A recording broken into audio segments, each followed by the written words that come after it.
ગઈકાલે ગુજરાતના યાત્રાળુઓની બસ પર આતંકી હુમલો કરાતા 7 લોકોના મોત થયા હતા। તેના વિરોધમાં વિશ્વ હિન્દુ પરિષદ અને હિન્દુ યુવા સંગઠન દ્વારા માંડવી મામલતદારશ્રીને આવેદનપત્ર અપાયું। ગઈકાલે અમરનાથથી ગુજરાતના યાત્રાળુઓ દર્શન કરી પરત ફરી રહ્યા હતા ત્યારે તેમની બસ ઉપર આતંકી હુમલો કરાતા 7 લોકોના જીવ ગયા હતા, જેના વિરોધમાં વિશ્વ હિન્દુ પરિષદ કચ્છ વિભાગ દ્વારા માંડવી મામલતદારશ્રીને આવેદનપત્ર અપાયું હતું। અમરનાથ યાત્રા એક હિન્દુઓનું આસ્થાનું સ્થાન છે, જ્યાં દર વર્ષે લાખો હિન્દુ શ્રદ્ધાળુઓ દર્શન કરવા માટે અમરનાથની યાત્રાએ જાય છે। ત્યારે 10/7ના અનંતનાગ ખાતે થયેલા આતંકી હુમલાને હિન્દુ ભાઈઓ દ્વારા વખોડી કાઢવામાં આવ્યો હતો। જ્યારે લઘુમતી સમુદાયને ભારત સરકાર દ્વારા 50% બહુમતી ધરાવતા વર્ગને સબસિડી અપાતી હોય ત્યારે હિન્દુ ધર્મની યાત્રા દરમિયાન આર્મીની સુરક્ષા પણ ન હોય ત્યારે ખરેખર આ દેશમાં હિન્દુઓની સ્થિતિ દયનીય અને ભયભીત છે।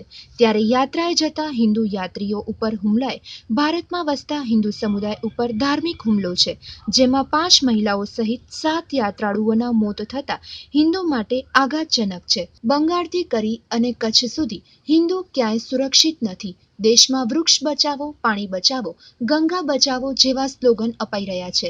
ત્યારે ખરેખર અમારે હવે કહેવું પડશે કે દેશમાં હિન્દુ બચાવો તેવી પરિસ્થિતિ ઊભી થઈ છે। બહુમત હિન્દુ સમાજનું આ રીતે થતું શોષણ ભવિષ્યમાં દેશની અખંડિતતા સામે ખતરો ઊભો કરશે તેવી ચિંતા સહ દેશમાં સરકાર દ્વારા હિન્દુ બચાવો અભિયાન ચલાવવામાં આવે તેવી રજૂઆતો કરવામાં આવી હતી। જે અનંતનાગ જિલ્લામાં અમરનાથ યાત્રીઓ ઉપર આતંકવાદી ઇસ્લામિક આતંકવાદીઓ દ્વારા જે હુમલો કરવામાં આવ્યો એ ખરેખર મોગલ કાળની યાદ અપાવે છે।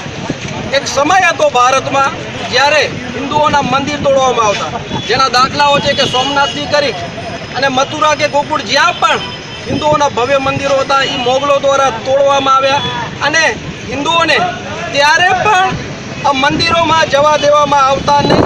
અને આજે લોકશાહીના 70 વર્ષમાં પણ હિન્દુની અમરનાથ યાત્રા આર્મીના પ્રોટેક્શનમાં થાય છે।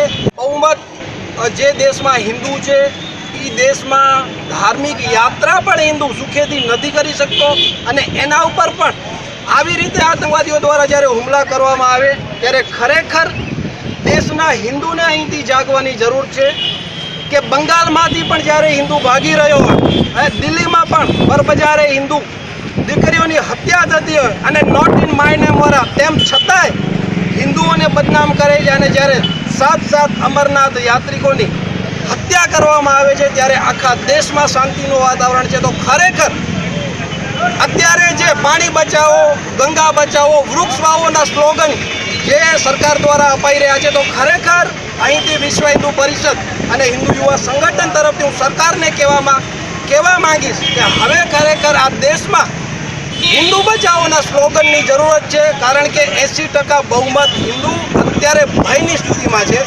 તો આજે કાલે જે ઘટના બની એના વિરોધમાં આજે પાકિસ્તાનનો ધ્વજ સળગાવવામાં આવ્યો અને રાષ્ટ્રવાદી યુવાનો દ્વારા નારેબાજી કરવામાં આવી। Story by Jigar Bhatt, Mandvi.